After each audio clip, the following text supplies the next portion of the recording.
Good afternoon. Welcome back. It is Thursday, November 16th, 2023. We are now past the halfway mark in the month of November, and we start that downhill run to the month of December. So a few races to talk about and a few birthdays to talk about. Let's go back to 1986 at the Riverside Cup Series race. Tim Richmond would win this race. It's the season finale for 1986. Dale Earnhardt had wrapped up the championship the week before, but Tim Richmond fell 3 points shy of getting second place in points. That battle was won by Darrell Waltrip, and Alan Kulwicki would go on to be voted Rookie of the Year in 1986 for the Cup Series.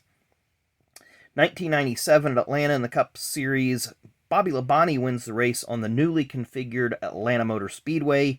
Of course, Jeff Bodine set a track record, I believe, that still stands at 197 point something crazy. And Jeff Gordon won his second career Cup Series title. 2003 at Homestead on this date, Bobby Labonte also won the race, passing Bill Elliott on the last lap, who ended up having a flat tire.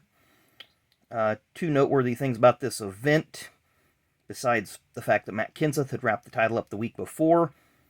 This would be Bobby's last career Cup Series win, and this was the final NASCAR Cup Series race under the Winston Cigarettes entitlement sponsorship. 2014, on this date, in the first ever, I guess it was the playoff era, starting with the Championship 4 at Homestead, Kevin Harvick wins the race and wins his first and only Cup Series title, beating Ryan Newman, who made it to the final round and almost won the title with 0 victories. So lots of cool things happened on this date in the Cup Series back in the day.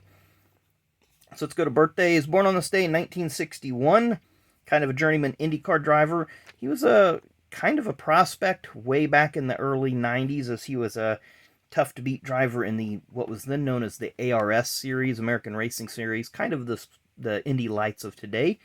Mr. Mike Groff. So we just have the English version of this card. Could not find the French-speaking one. Barely even found this one. Born on this day in 1958, former longtime IndyCar driver. In his first 4 Indy 500s, he finished 2nd, 3rd, 4th, and 7th. And even with a second-place finish in 1984, he was still a co-Rookie of the Year with Michael Andretti. That'd be Mr. Roberto Guerrero. He had some really good rides over his career, but had some hard times as well.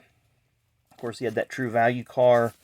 Had a hard hit in 1987, near the end of the season in a test session, was in a coma for quite a while, and recovered from those injuries. Here you see the Buick, the King Motorsports, Kenny Bernstein team that he won the pole with for the 92 500, but crashed out on the pace lap. Then again, we have an English and a French career card. Can't remember who he was racing for. This was probably still that, well, definitely not this one, the Sharps beer, because Kenny Bernstein would have had Budweiser. Can't remember who the car owner was that. But he always had some really, really cool-looking cars. He did go on to race in the Indy Racing League a few times, and I want to say he wanted to try his hand at the trucks. He may have made a Truck Series starter, too. Truthfully, don't remember. But our final birthday, a bit of a chameleon, but not a journeyman. Born on this day in 1956, 2-time Cup Series champion with a record number of years between his titles of 12 years, 1984 and 1996. That would be the Iceman, Mr. Terry Labonte.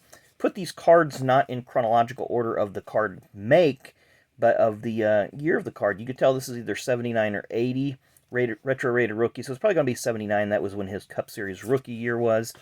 This is going to be from 1981 or 82 with the Apache Stove logo on his uniform.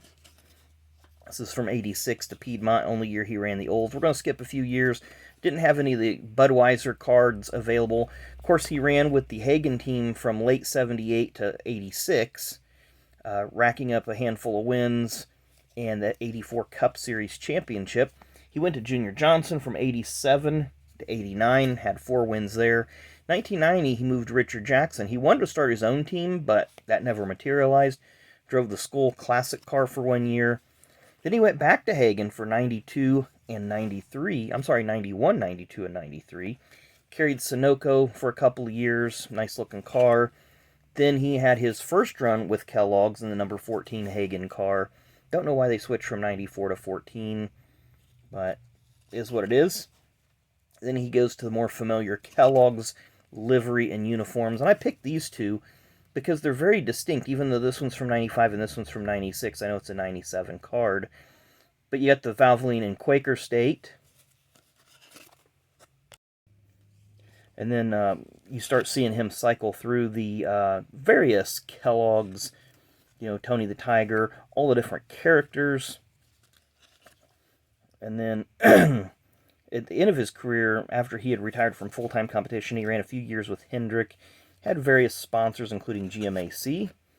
And then he rounded out his career with the Go Fast racing team, running just the speedways, and this was one of the C&J Energy Services. Now, we got some car cards here. This was the only one that I could find of the Skoal Classic car, of course. They got the skull blurred out. Then we have, excuse me, we skipped the Budweiser era. I do have a card that has the Piedmont car on it. Pretty cool looking car there. Then we have the Sunoco O's. Sunoco Chevy.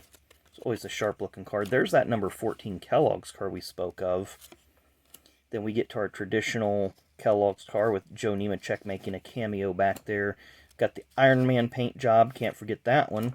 And the famous race where he won at Bristol in 95 after being bumped by Earnhardt on the front straightaway. Kellogg's Honey Crunch Cornflakes. Oops. Don't know how that one slipped in there, but another random Terry Labonte. That would have been for 94 Brickyard. Then there's the traditional Kellogg's paint scheme, very iconic. And this one was just Kellogg's. It wasn't Kellogg's Cornflakes, just Kellogg's. Then we get more into the Tony the Tiger livery. Of course, he would get his final career win with that paint job. Then we're kind of promoting Cornelius there, Corny the Rooster. We talked about the 44 car. I wonder if the back of it has the other one. No, it does not. It just has the 44 Kellogg's car.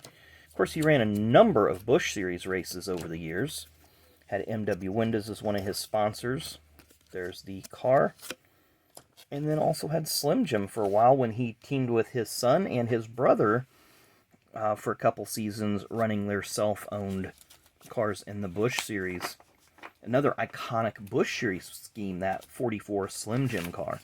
So anyway, that has been birthdays and events for today. Hope you enjoyed the video. As always, make sure you hit that like and subscribe button on the way out. Really, really would appreciate it. And we will see you tomorrow. Thanks for watching.